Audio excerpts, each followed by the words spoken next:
You're listening to the IFF TV podcast.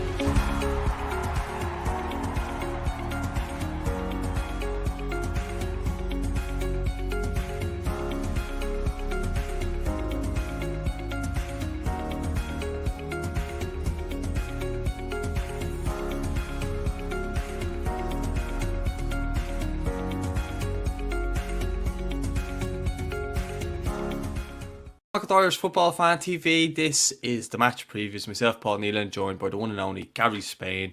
And we're going to preview all the games of the League of Ireland from this weekend. We're going to go with the Premier Division first, and then we're going to go into the First Division then, and just give our predictions, maybe our scores, and you can slag us then in the comments when all of our predictions are completely wrong.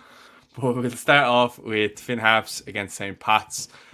This game's actually, towards the top end of the table now.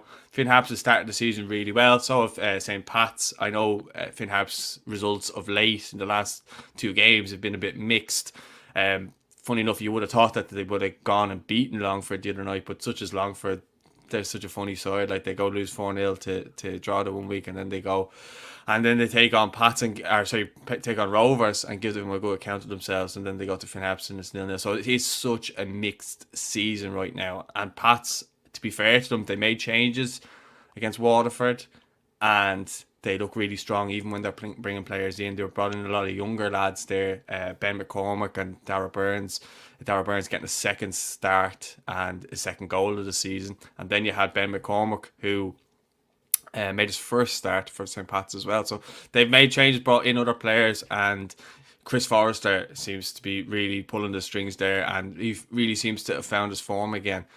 From Finn Harps' point of view, and I know the results the last couple of games, maybe that's a little bit of a blip, but they'll be looking to bounce back. I don't think they'll be fearing anybody this season the way they're playing at the moment. And look, they're going to lose a couple of games, especially the way things go with the games midweek and stuff like that. It's a tough kind of run in when that happens. But from your own opinion, how do you see this one going, Gary? Yeah, it is a tough one. I mean, it's a third game in a week, in 6 days, I think, for Pat. So, and the changes will help in that they will have given players just that little bit of a breather, because it is really tough, and COVID isn't helping either. So it can be a tough one to predict. I might sit in the fence a little bit. Both teams have made really good starts to the season. First of all, we'll start with that. And I think, St. Pat's are joint top and Harps are in fourth place. And I think if you'd offered either manager, in Pat's case 14 points or Ollie Horgan's 11 points, I think Stephen O'Donnell and Ollie Horgan have got to be delighted. So it is a battle of two informed teams. And I say I'm going to sit in the fence because I think it probably will be a draw. So I'm going to go with a 1-1 draw for this, really based on both teams are in good form. Harps have lost only that one game in Sligo, and that was just a defensive mistake. That even looked like it was heading for a scoreless draw as well. And Pats are unbeaten. And so I think both teams will be... I think Pats will be reasonably happy if they can go to Ballybuffet and get a draw. Although they might be looking, well, maybe we need to win to stay in contention at the top of the table. But for me, I'm going to go with a 1-1 draw. It wouldn't be like you to sit on the fence. I'll go for a Pats win. I think Pats will win 2-1. And I just think they've been really impressive. They've gone and they've won games that last season they probably draw or lose. So they seem to have a bit more steel about them this season.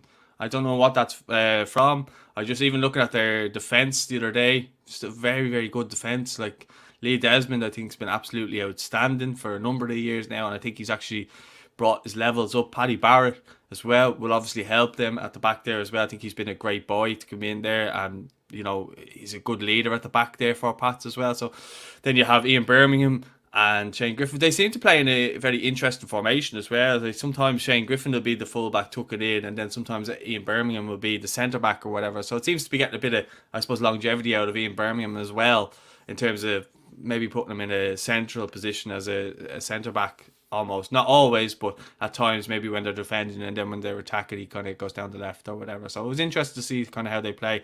I just think that they'll be stronger than Finn Harps, and just Finn Harps are in a little bit of a dip in form at the minute. I mean, I would not be surprised if Finn Harps get a result. I would not be surprised, but I just have a feeling that it'll finish 2-1 to Pats.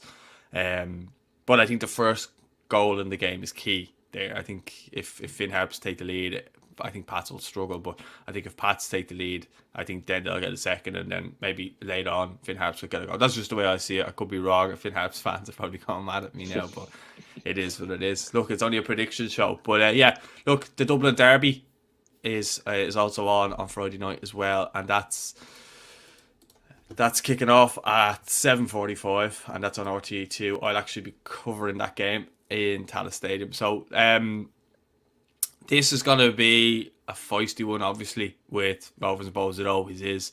But obviously there's the added spice of, I suppose, in this case, Danny Mandrell signing from Bohs, having been a key player. Now, I know last season he wasn't much of a key player with COVID and stuff like that, and the way things went that way, but like, he is in serious form. He's scored 2 goals, obviously a really dramatic late winner against Drogheda the other night. And yeah, he's flying. He seems to be thriving at the moment at Shamrock Rovers, and they're still, in my opinion, not getting out of second gear. I think this could be the game that they do that. Bohs, on the other hand, are starting to kind of get a little bit of mix of form. They obviously lost against Sligo, but I do think Sligo are going to be quite strong this season anyway. Bohs are still in a kind of, I don't want to say a transitional period, because every club's in a transitional period every season, but they're still trying to, I suppose, get to terms with their new squad and stuff like that, in terms of their new players and stuff like that. So I got your prediction and I'll come back to mine. So how are you feeling ahead of this? Okay, yeah, this is it's probably a tough one to call. They're probably all tough ones to call, to be honest, at the moment, Paul. Yeah, I don't know, Rovers not getting out of second gear, but they're certainly so far they haven't been the Shamrock Rovers of last season, the team that dominated the league last season. But the one thing I like about this Rovers side is they are scoring late goals, and it says a lot about the character of the side. You go behind so late against Pats and still get an equaliser. To go behind so late in Sligo, still get the equaliser.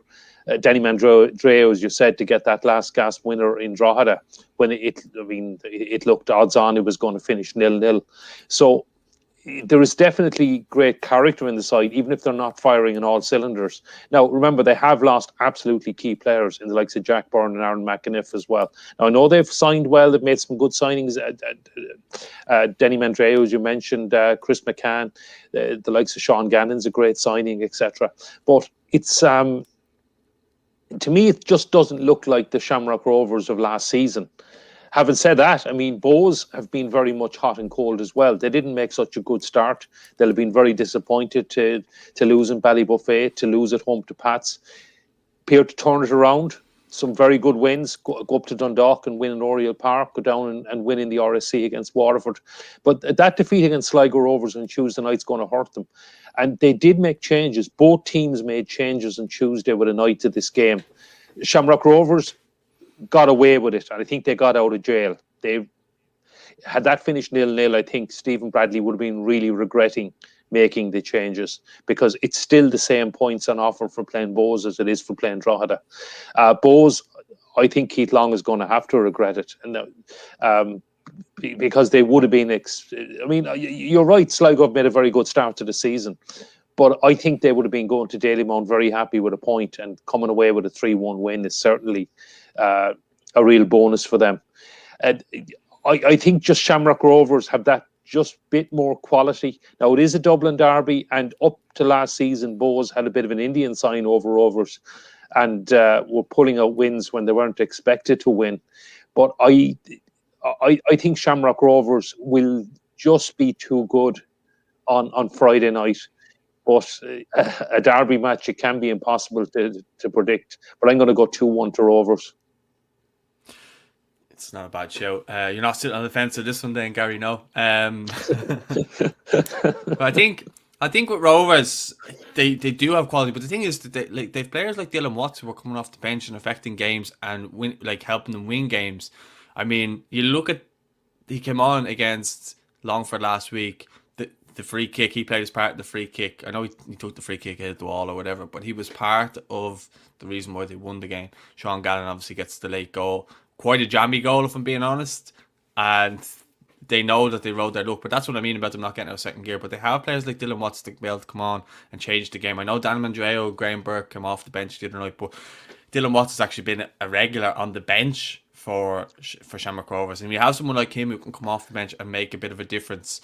You've got Gary O'Neill. The difference for me is Rovers squad. You've mentioned there, obviously, the players that they've brought in and stuff like that, McCann and stuff. But there's also the fact that they have class players to bring off the bench for when any of the players gets tired, if Ronan Finn gets tired. They have Watts, or they have Rory Gaffney if Aaron Green gets tired. So I just think they have that bit more strength and depth, whereas Bows, on the other hand, have good players, but maybe not the depth in which that Shamrock Rovers have. But then again, I haven't seen much of Bows this season, so I'm actually looking forward to seeing kind of how they shape up and stuff like that, because I haven't seen a whole lot of them since they've lost their front three of Grant, Twardek and Andrea. I know, look, Twardek went early on, but I still saw a good chunk of them with Grant and Wright in the team, and they were brilliant. And then they had other players, Dawson Devoy, these players like that. So the fact is now they've players like Georgie Kelly and stuff there. So look, again, this game I think will be decided on the first goal. But as well as that, if Shamrock Rovers concede an early goal like they did against Longford, I think it'll be much harder for them to get back into the game against Bows than it was against Longford, even though Longford defended really, really well. And, they were sat in a low block and frustrated Shamrock Rovers. And some would say that they were unlucky to get a penalty against some Longford in that case. But look, again, like you said, I think 2-1 is a fair prediction for Shamrock Rovers, I think, as well. So I'm going to go 2-1, same as you. And yeah, I think it's going to be a feisty fair. I just hope, I actually hope it's not 2-1. I hope it's like a 3-3 draw or a 4-3 last gasp winner. Although, look, it may be played weirdly as well, because there's no fans as well. So we've got to remember that. Like, you take the fans out of the equation as well, it might take a bit of the energy out of the game, a bit of the bite. I'd still say there'd be flying challenges and so on, but I just think, obviously, when the fans are there, it makes such a massive difference for this game. It's such a hugely anticipated game. It's one that everyone has crossed off on their calendar. It's one that every media journalist tries to get in for. It's one of those games that everyone wants to watch, and I'm sure there'll be lots of people watching on RTE on Friday night as well.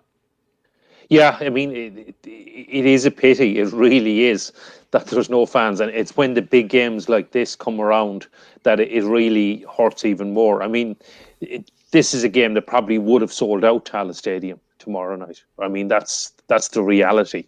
And it will be hugely anticipated. I'm not so sure about it. Won't mean as much. I think the challenges will still be going in just as much. And both managers have been... Okay. Both managers will be keenly anticipating this game, and it will certainly mean a lot to get the win to both of them. And it'll make a huge difference. It'll really kickstart. If there is a winner in this game, it's going to mean a lot. And I mean, a lot of previous results will have been forgotten. I mean, I haven't said that Rovers are still top of the league, but they're certainly not firing on all cylinders. Bows probably would have expected to have a few points more than they have at the moment. So a win in Tallaght would totally transform that. So I think both teams are going to be going for it. It'll hopefully make for cracking TV viewing. It's really, as I said, though, these big games that we really miss the fans, and it must be hurting the fans of both teams that they can't be there. Hopefully by the time they next meet, there'll at least be some fans allowed in the ground. Up to Oriel Park then, and another derby game, Dundalk against Drogheda, and obviously with players like Dane Massey, Ronan Murray signing for Drogheda, this will have another bit of extra spice about it. Dundalk need to win this game. There's no ways about it. They need to start winning games. They've obviously let the manager go, or managers, or whatever you want to call them at this rate. Jim Magilton seems to be the one in the hot seat for now. They're obviously looking at different managers and stuff like that for now, but I think he'll be the interim boss until someone's just appointed. Drogheda on the other side, on the other hand, sorry, are very settled, good squads and experienced players. And do you know what? This just they probably looking at this game saying, you know what, this could be a game where we could look to turn them over.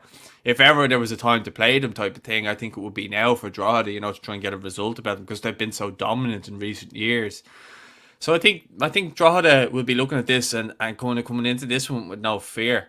I think they played earlier in the pre-season. They usually have like a pre-season game or a tournament or something, and I think they kind of had a good look at each other in that game as well. I think that was Dane Massey's first game for the club as well against Dundalk too. So what is your view on this game? How do you see it coming together? And just in general, what are your thoughts on this game? Yeah, well, I think another game that's a real pity we wouldn't have any fans, because I can imagine the crowd that would be, particularly the visiting crowd. Drogheda have come up. They've made a fantastic start, as you said, and they would be bringing loads of fans up the M1 for this game. And it's another game that probably would have been sold out if fans were being allowed. Maybe the Dundalk fans aren't feeling so good at the moment about their start. Well, I know they're not feeling so good at the moment about their start to the season. But the change of management, or even the fact that the managers have gone, haven't got the new manager, as you said, Jim Magilton's in temporary charge for this. Normally you do see a bit of a bounce when there's a managerial change. And I think Dundalk were just starting to play that bit better. I believe they played very well in the Brandywell on Tuesday night, and probably unfortunate not to win that game. They took the lead, they hit the bar late on and all that. They had chances, probably deserved to win it. And they do have, without doubt, they have the better quality of player in the squad. And I just feel Dundalk are going to click. They're not going to stay where they are on the league table. I would still, probably the gap is starting to look too big already to challenge to actually win the title. But I would still expect Dundalk to be well up in the European places fairly soon. And I think they're just going to edge this one as well. I think just the quality of player they have, the fact that they're playing at home, but it's going to be a really tough game for them because Drogheda have made such a brilliant start. But I'm going to go for another 2-1 to Dundalk without a lot of conviction. But I think Dundalk will just edge it.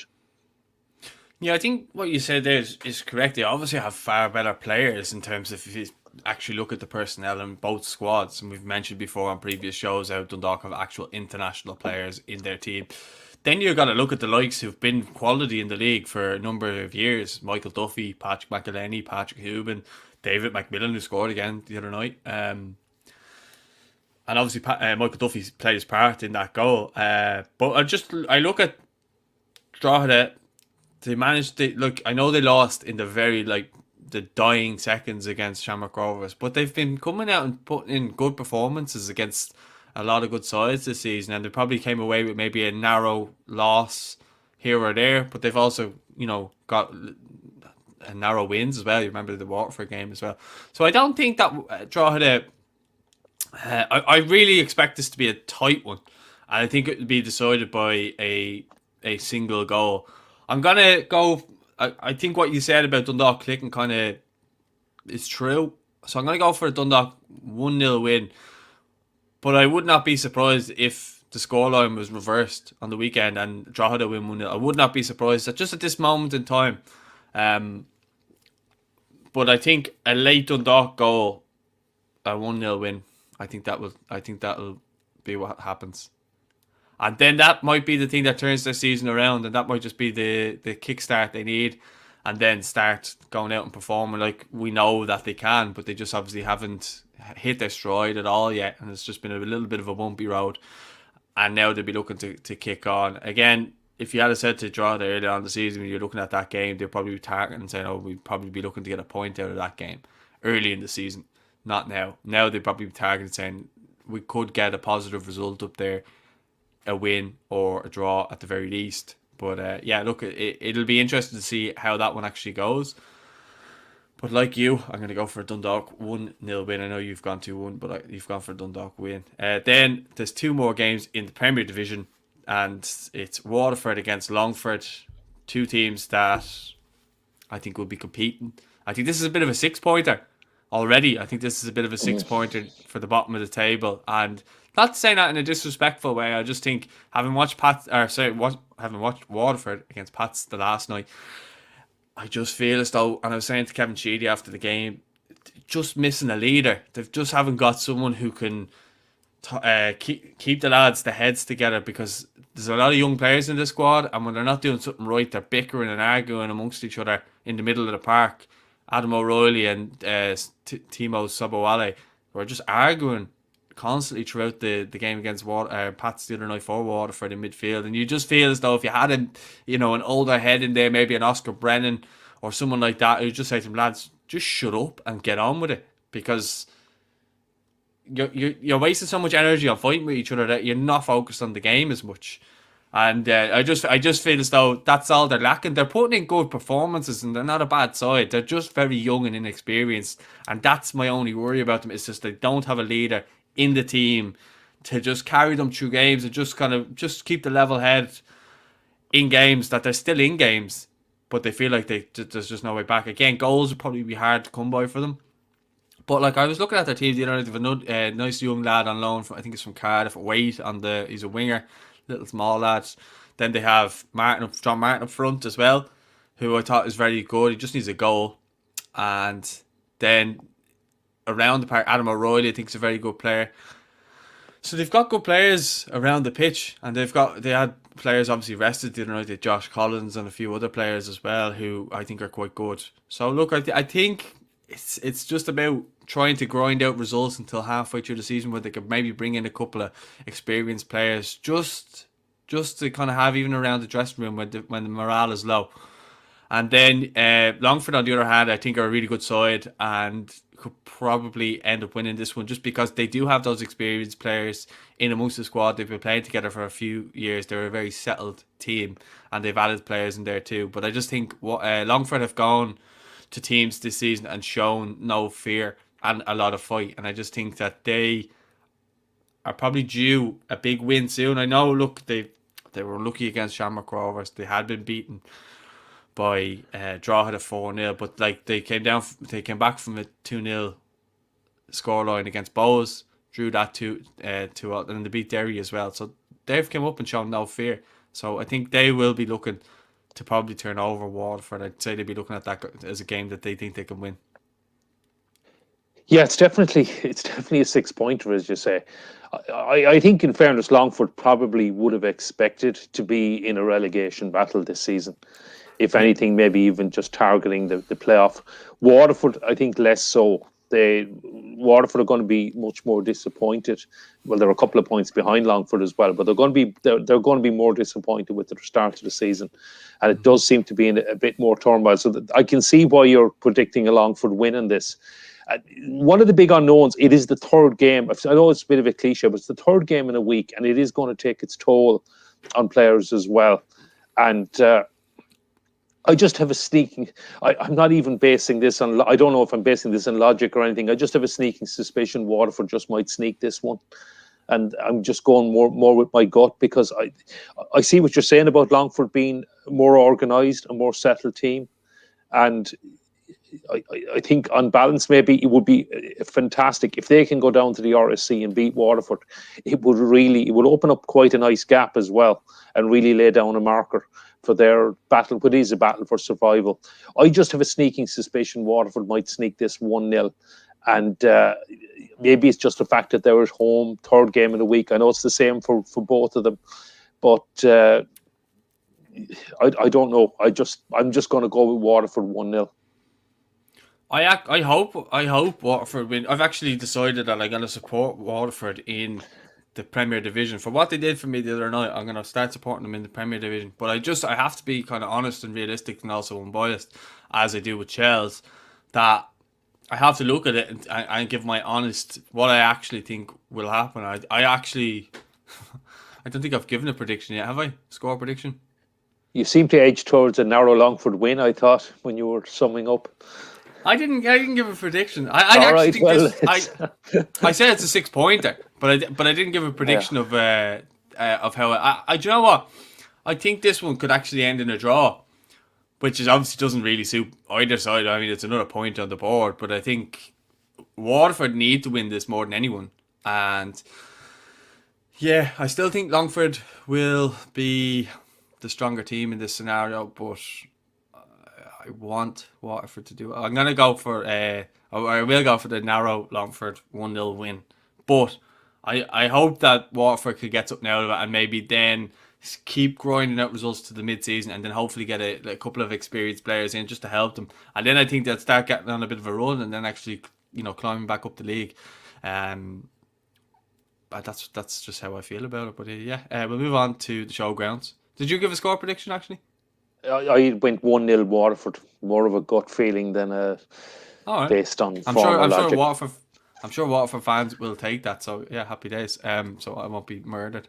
But anyway, then we'll move to the showgrounds and Sligo against Derry. And yeah, obviously Declan Devine this morning has been sacked by Derry, unfortunately. I don't know if that's the term. Sacked, I think it's mutual consent is what they said. So parted ways, or whatever. We'd say parted ways. No, look, I hope Declan Devine gets another job soon. As we spoke about this, I think on the Premier Division show the other day, that if results didn't start picking up for Derry, he probably would lose his job. That seems to be the way. It's very early days. We spoke there about Waterford and points and stuff like that. Derry are still there, very much in and around there as well right now. But I think Sligo are just on a red hot streak right now. And I think they will continue this. They just, for me, I think they've started the season brilliantly. Liam Buckley deserves massive credit for what he's doing down there or up there, whatever way you want to look at it. But I don't see how Sligo don't win this one at home. I really don't. Yeah, I mean, it's top. I mean, Sligo Rovers are joint top with Shamrock Rovers. I think it's alphabetical order as all the Shamrock Rovers are ahead of them on same goal scored, everything. And Derry City are bottom. So it's top at home to bottom. And yeah, I think all logic would say that Sligo should win. And I do think they will win. But I also just have a sneaking suspicion, and what I was saying about the Dundalk one, when there is a change of manager, and I do feel sorry for Declan Devine because he is one of the nice guys in this league, and I'm just sorry it didn't work out because he was just so committed to that club. But maybe we'll get a bounce. But having said that, just Sligo Rovers are in such good form. They see Liam Buckley has a really settled squad. They're playing really well. And I'm going to go with a Sligo win. I don't think there's going to be a lot of goals in this one. And I think maybe 1-0. I don't think it's going to be a high-scoring game. But I think Sligo Rovers just should have enough. And I'll go with 1-0 Sligo Rovers. Yeah, I think what you're saying is correct. But I just don't think a manager will come in that quick to be able to get a bounce. Maybe after this game. Just the timing is a little bit off, but I mean, look, it is what it is. I'm not a football owner, so I don't know what the criteria is for when is a good time and when is a bad time to sack a manager. But yeah, as you said, look, I think a Sligo win is inevitable. But look, again, nothing in this league shocks me. So look, if Derry pull off a result, fair play to them. But they do need to start picking up points now. But for me, I just think the way Sligo have started has put themselves in real contention for at least the European place come the end of the season. I don't want to say a title charge just yet, because like St. Pat's and Sligo, they still have a lot to prove to me that they still have the steel to stay up and around Shamrock Rovers. Shamrock Rovers have obviously proven last year and with the FAI Cup final that they can win things. So I believe that they're obviously in the title race, but it's the other two teams. Can they keep up? And I want them to, because obviously I want the league to be competitive and I want everyone fighting and beating each other, which makes it obviously a very competitive league. So I'm going to go with a 2-1 Sligo win. And I just think they'll continue their really good form. Again, this is a bit of a derby game though, isn't it? So again, it might go out the window form and all that type of stuff. Derry might get right up for it. You never know. So it'll be interesting. Obviously, Sligo played as well against Bohs the other night. Got a good win, but their players might be tired from recovery and stuff like that as well. So these are all things that needs to be taken into account. But I'm looking forward to, obviously, well, they have an extra day's recovery because they play on Saturday, but let's see how that one, I suppose, plays out. I suppose just then lastly, we'll fly through the first division games and just give our quick predictions because you have to fly out the door. So what we'll do is we will go through Friday's games, which are all live on LOI TV for anyone who doesn't know or anyone who's tuning in from abroad. LOITV.ie will show all the first division games, and WatchLOI.ie will show all the Premier Division games.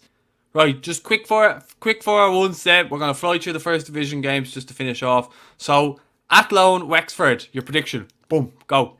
I'm going to go with an Athlone win. They're absolutely flying. They're top of the table, and I'm going to go 3-1 Athlone.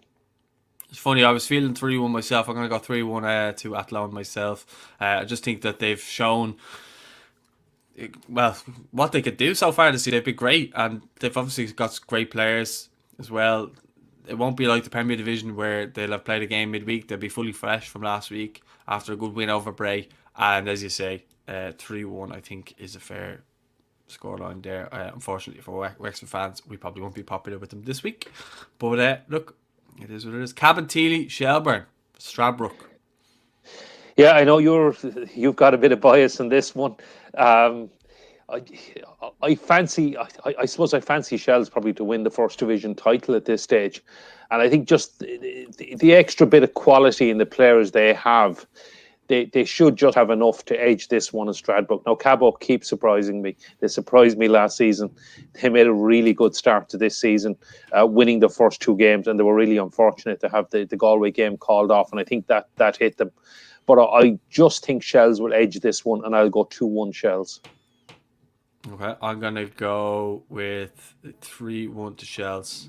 And just because they scored a few goals the other night against Cork, I think that'll get them going. They needed a couple of goals just to kind of get the momentum going. And I think now, I'd like to see Michael O'Connor get his first goal as well. But look, Cabinteely, again, I've been to a few games over I think the last game they played was 2 years ago because obviously Shells were promoted. But Shells never had it easy against Cabo, and they turned us over a good few times as well. So I would not be surprised if Cabo got a result either. But obviously hoping for a Shells win myself. So I'm going to go 3-1 Shells, an away win. Okay, so your team, Treaty United against Cork City in the Markets Field. How are you feeling? Big Munster derby. It's a massive game for both clubs. Treaty, an unbeaten start. It's been unbelievable, and I think all the fans in Limerick are delighted with the start and very happy with the way the team were playing. It was a team that was cobbled together, but they're really well organised, playing for each other. I think in Cork City, the fans are not so happy with the start. They've good win over Cove on opening night, but they've had some very disappointing results since then. Losing to Cabo, losing at home to Athlone, losing to Shells, albeit with the going down to 10 men early after half an hour, so that would really have affected it. So I think there's more pressure on Cork City, and from a Treaty perspective, I know I'm biased, but I think we can just edge this game, and I'm going to go 1-0 Treaty. Well, I was watching your interview with Mark Ludden, and what he was saying in the interview was quite interesting. Just the fact that, you know, the team was basically assembled in 72 hours. He said a lot of them are only starting to play 90 minutes and stuff like that. A lot of them are only starting to get going. He feels like they could go up in a few levels and stuff like that. So that will be interesting to see over the next kind of couple of weeks. I think, as you say, Cork are under serious pressure to get a win. We know how passionate their fan base is as well. So Cork will be feeling the pressure of being where they are. I mean, as well as that, they've got good players in amongst the squad there. You know, you've got Stephen Beattie, you've got Garrod Morrissey as well. So they don't have players who are bad. Do you know what I mean? We spoke about Waterford needing experienced players. I think Waterford would be doing better if they had players like that in their squad, because they've been winners at the club there. They've won major titles with Cork as well. But I think this one, for me, a 1-1 draw, it has written on it. I think Treaty would be desperate to win this game, but again, look, I think Cork would be more desperate.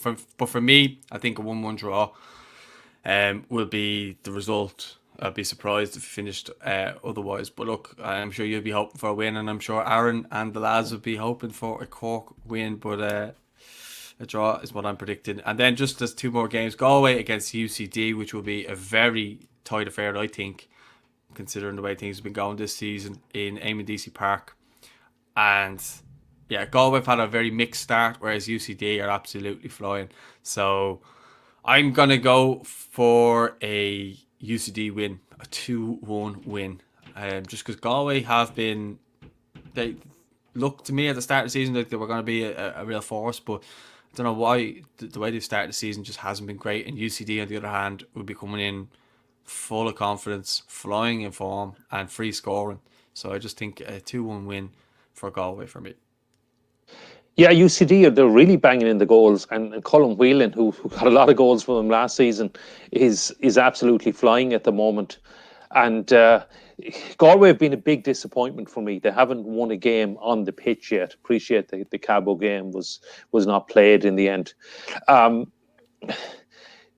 have a feeling Galway are going to get it right and kickstart, but I saw them on last Friday night, and I wasn't really impressed. They just don't seem to be the team of last season. I mean, John Caulfield came in last season and totally transformed them. They went on this fantastic winning run, and I was expecting them to challenge for the title, if not win the title this season. Now, they may yet do that, and they probably won't be far away at the end of the season. But if you got to go on current form, UCD, free scoring, etc., I just think I nearly agree with you. I think 2-1 to UCD. I think they just might edge it, but it would be a major disappointment if Galway were to lose at home. But I'm just going to go with 2-1 UCD as well. All right, and then just the last game of the first division and the last game of the weekend, I suppose you could say, is Cove against Bray in Cove. This is one of them games where I literally have no clue how this one's going to go, and it'll be a total guess. But I think Bray need to win this game. They have started slowly. I think they would admit themselves. Cove, on the other hand, mixed start. I know you've been impressed with them because I think you saw them against Treaty, and they played against Wexford and got the win there last week. So I think Cove are actually coming into this probably as favourites just because the form they've been in, whereas I know Bray have lost that loan, and they don't seem to have a centre forward. I know Gary Cronin was actually joking with me and sent me a text saying, "Do you play up front by any chance?" I'd been talking to him about something, but yeah, he was just messing. So he seems to be just missing that centre forward because they do have good players. They give players who can turn the game on its head, like Brandon Kavanagh playing for them, who loves a wonder goal. It's just a shame that he doesn't play up front, I suppose, because they'd love someone like him. He just has that quality about him. But I would be saying that Cove are probably favourites in this one. How are you feeling about it? Yeah, I'm not sure if Cove are favourites. I suppose they've gone on a 2-match unbeaten run. I mean, but in the Treaty game, the red card after half an hour totally changed the game. Now, Cove will probably feel they should have won the game. I know Stuart Ashton did feel that. But that was their first point, got them off the mark. They went down and had a good win in Wexford. They led 2-0 in that game. It seems to be fairly comfortable. I mean, if you go back to the start of the season, I think Bray would have been expected to do a lot better than Cove this season. As you say, they haven't won a match yet. It's been a bit of a mixed bag, really. A couple of 0-0 draws and then a 3-3 draw. So it's hard to know what to expect. But I think Bray will win it. I think there's just that bit of extra quality there. Probably Brandon Kavanagh, as you say, is that bit of an X factor. And I'm going to go 2-0 Bray for this one because I fancy them to get their first win as well. Okay. I am going to go with a... what am I going to go with? I'm going to go for a 1-0 Bray win. I just feel like they need to get a win in this one. And I feel like this is probably the game that they need to do it in. And maybe then they can turn their season around a bit more. Maybe go on a bit of a run because that's what they need to do at this point. And I'm sure they'll be feeling that. Cove, on the other hand, would not surprise me if they won this game. But for me, that's what I'm going with. So, yeah. That'll be all our predictions. You'll see them coming up on the screen here in front of us, and you can let us know what you think in the comments, and you can probably screenshot it, and then when they all get wrong this weekend, you can make a fool of us and let us know. But huge thanks, Gary, and huge thanks to everyone watching in the comments as well. Don't forget to like the video, don't forget to subscribe, and stay tuned for all our content over the weekend as well. We'll speak to you all soon. Take care and have a lovely weekend.